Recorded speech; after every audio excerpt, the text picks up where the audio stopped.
नमस्कार, म राधिका तामाङ। साँझ 6 बजेको प्रदेश समाचारमा स्वागत छ। सबैभन्दा पहिले प्रमुख समाचार।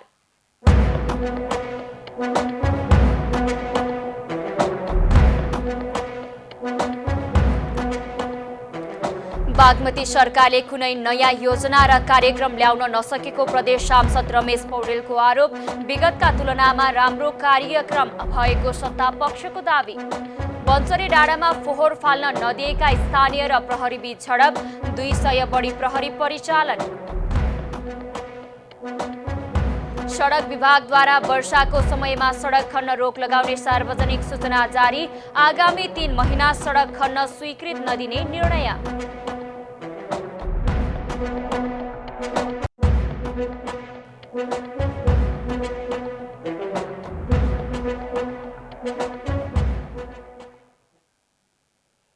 अब पूरा समाचार। बागमती प्रदेश सांसद रमेश पौडेलले बागमती प्रदेश सरकारले आगामी वर्षको नीति तथा कार्यक्रममा कुनै नयाँ योजना र कार्यक्रम ल्याउन नसकेको बताउनु भएको छ।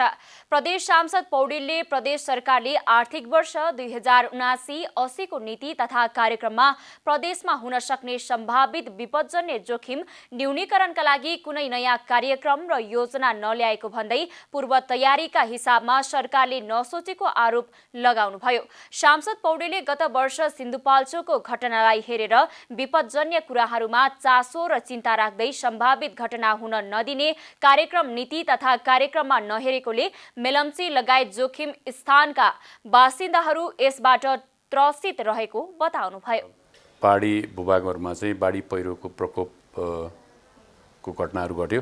खास गरी सिन्धुपाल्चोक जिल्लाको मेलम्ची सिङ्गो मेलम्ची उपत्यका नै तहस नहस भएर त्यहाँ ठुलो धनजनको क्षति पनि भयो। त्यसै गरी धादिङ, दोलखा, नुवाकोट लगायतका जिल्लाहरूमा पनि धेरै क्षतिहरू पुर्यायो। त्यसले गर्दाखेरि अहिले चाहिँ कम्तीमा हामीले प्रदेश सरकारको तर्फबाट चाहिँ यो घटना घटिसकेपछि यो थोरै राहत दिने भन्दा पनि त्योभन्दा अगाडि नै एउटा पूर्व तयारीको हिसाबले काम गर्नुपर्छ भन्ने ढङ्गले आवाजहरू उठायौँ।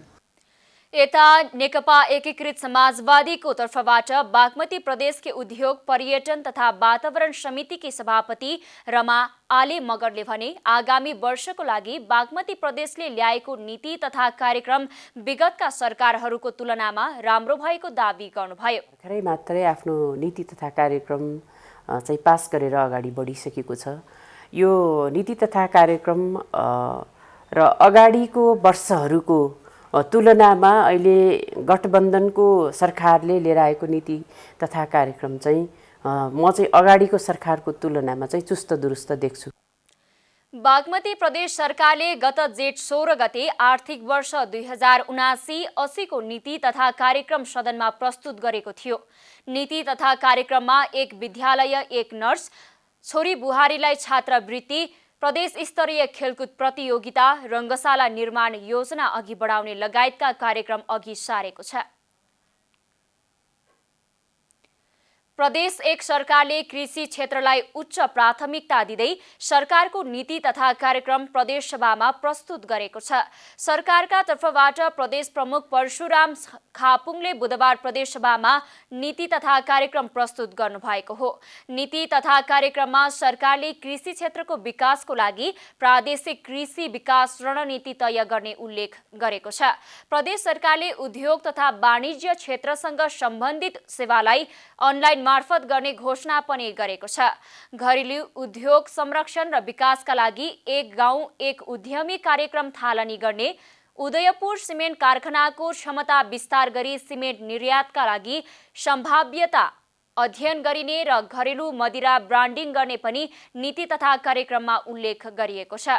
पर्यटनलाई प्रवर्धनका लागि भ्रमण प्याकेज योजना कार्यान्वयनमा ल्याइने, पर्यटनमा आधारित पर्यटन क्षेत्रको विकास गर्ने, किराँत संस्कृतिसँग जोडिएको सप्तकोशीको खुवालुङको संरक्षण गर्ने, विराटनगर विमानस्थलको विकास र स्तरोन्नति गर्ने, अन्तर्प्रदेश उडान गर्न प्रोत्साहित गर्ने पनि सरकारको कार्यक्रममा उल्लेख रहेको छ। यस्तै सरकारले प्रादेशिक सडक यातायात गुरु योजना तयार गरी कार्यान्वयन गर्ने पनि उल्लेख गरेको छ। त्यस्तै प्रदेश सरकारले आगामी 2 वर्षभित्र सबै नागरिकको घरमा विद्युत पुर्याउने जनाएको छ। यसै एक घर एक धाराको अभियानलाई पूरा गर्ने, पर्यटक स्थलमा चलचित्र छायाङ्कन स्थल बनाउने पनि उल्लेख गरिएको छ। यस्तै सरकारले प्रदेश शिक्षा नीति निर्माण गर्ने पनि जनाएको छ। सबै स्थानीय तहमा एउटा नमुना सामुदायिक विद्यालय बनाउने पनि उल्लेख गरेको छ।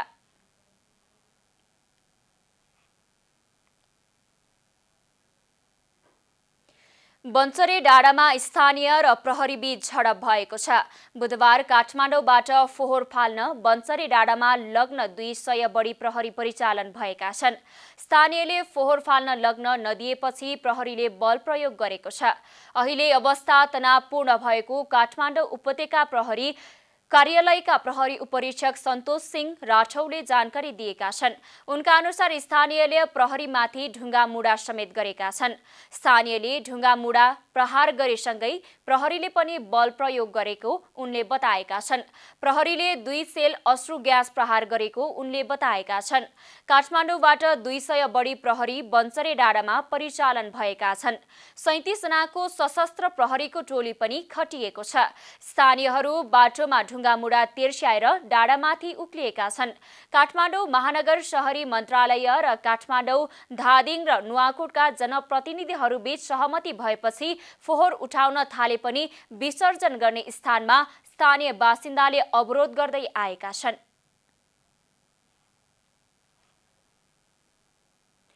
भौतिक पूर्वाधार तथा यातायात मन्त्रालय अन्तर्गत सडक विभागले वर्षाको समयमा सडक खन्न रोक लगाएको छ।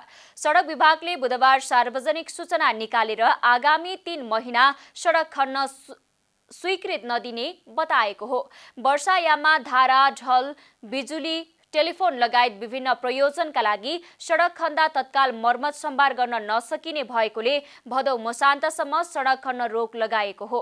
विभिन्न प्रयोजनका लागि सडक खन्दा तत्काल मर्मत सम्भार गरी यथास्थितिमा सडक ल्याउन नसकिने र सडक थप बिग्रिँदै जाने भएकोले असार 1 गतेदेखि भदौ मसान्तभित्र सडक डिभिजन मातहत कुनै पनि सडक खन्ने स्वीकृत नदिने स्पष्ट पारेको छ।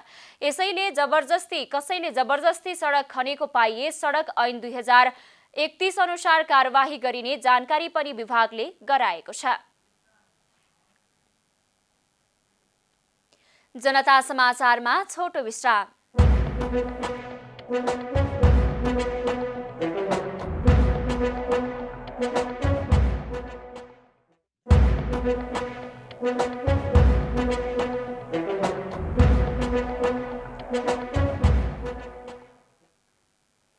अब थप समाचार। 2 दशकदेखि बन्द रहेको वीरगञ्ज चिनी कारखाना पुनः सुचारू हुने खबरले स्थानीयहरू उत्साहित भएका छन्। संसदमा आर्थिक वर्ष 2079-80 को लागि बजेट प्रस्तुत गर्ने क्रममा अर्थमन्त्री जनार्दन शर्माले बन्द भएको वीरगञ्ज चिनी कारखाना र कृषि औजार कारखाना सरकारले पुनः सञ्चालनमा ल्याउने घोषणा गरेपछि यसले चर्चा पाउन थालेको हो। पहिला चिनी कारखानाले राम्रो व्यापार गरेको तर बहुदल आएपछि 6 महिनामा सरकार र उद्योगका अधिकारी फेरिने भएपछि उद्योग चल्न नसकेको पूर्व कर्मचारीहरूले बताएका छन्। 6 महीना में सरकार गिरे, 6 महीना में जीएम चेंज हो गए, 6 महीना में प्रशासन चेंज हो गए, तो कोई आवता जीएम अगर चीनी कारखाना में 6 महीना रहे खातिर आवता तो चीनी कारखाना के ना देखी वो अपन पॉकेट देखी, वो कमा के जितना कमाए के बा कमा के वो चल जाई, कारखाना जहाँ के तहे रह जाई। अगर थाई गवर्नमेंट होता, थाई अगर जीएम आवता, थाई प्रशासन रहता तो ये कारखाना उन्नति में जाई। यता कारखाना सञ्चालन हुनेमा यहाँका उद्योगपति व्यापारीहरू भने विश्वस्त छैनन्। सरकारले कारखाना सञ्चालनमा ल्याउनु सराहनीय कार्य भएको तर सञ्चालनमा आउँछ भन्ने आश अझै नरहेको वीरगञ्ज उद्योग वाणिज्य संघका उपाध्यक्ष माधव राजपाल बताउनुहुन्छ। पछि जुन एउटा च्यालेन्ज दिनुभएको छ कि वीरगञ्जको चिनी कारखाना र कृषि औजार कारखाना चलाउनु, यो कृषि औजार कारखाना पक्कै पनि हाम्रो लागि एकदम आवश्यक छ। किन कृषिका जुन पनि हाम्रो खेतीको लागि चाहिने इक्विपमेन्ट्सहरू हामी भारतबाट या विदेशबाट आयात गरेका छौँ। करिब 2100 कर्मचारी कार्यरत रहेका उक्त चिनी कारखाना आज खण्डरमा परिणत भएको छ।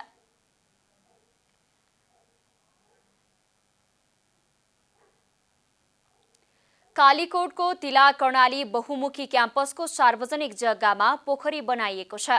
निवर्तमान वडा अध्यक्ष महावीर पाण्डेको अगुवाईमा क्याम्पसको जग्गामा पोखरी बनाएको छ। क्याम्पस प्रमुख रुद्र प्रसाद सापकोटाका अनुसार क्याम्पसको जग्गा पोखरी नबनाउनु भनेर बारम्बार भन्दा पनि निवर्तमान वडा अध्यक्ष महावीर पाण्डेको अगुवाईमा रहेको उपभोक्ता समितिले जबरजस्ती पोखरी बनाएको छ। क्याम्पस परिवारलाई थाहा नदिएर पोखरी निर्माण गरिरहेको क्याम्पस परिवारको आरोप छ। विश्वविद्यालयबाट कुनै स्वीकृत नआएरै पोखरी निर्माणको काम भइरहेको छ। कर्णाली प्रदेश सरकारको सशर्त अनुदानबाट 15 लाख रकम विनियोजन भएको थियो। गत 2078 साल माघ 20 गते वडा अध्यक्ष महावीर पाण्डेले सम्झौता गरिदिनका लागि नगरपालिकाहरूमा सिफारिस गरेका थिए। उपभोक्ता समितिको अध्यक्षमा निवर्तमान वडा अध्यक्ष महावीर पाण्डेले आफ्नै भाइ सर्पराज पाण्डेलाई अध्यक्ष बनाई क्याम्पसको जग्गामा जबरजस्ती काम थालेको क्याम्पस प्रमुख सापकोटाको आरोप छ। अन्त्यमा प्रमुख समाचार।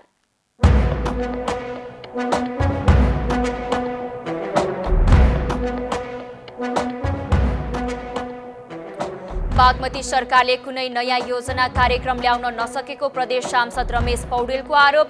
विगतका तुलनामा राम्रो कार्यक्रम भएको सत्ता पक्षको दावी।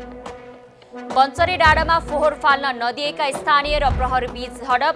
200 बढी प्रहरी परिचालन।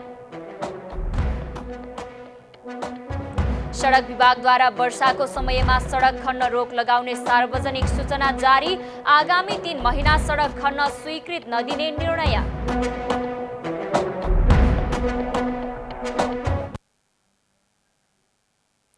प्रदेश समाचार अहिलेलाई यति नै। जनताद्वारा जनताका लागि प्रसारित जनता टेलिभिजन हेर्दै गर्नुहोला। नमस्कार।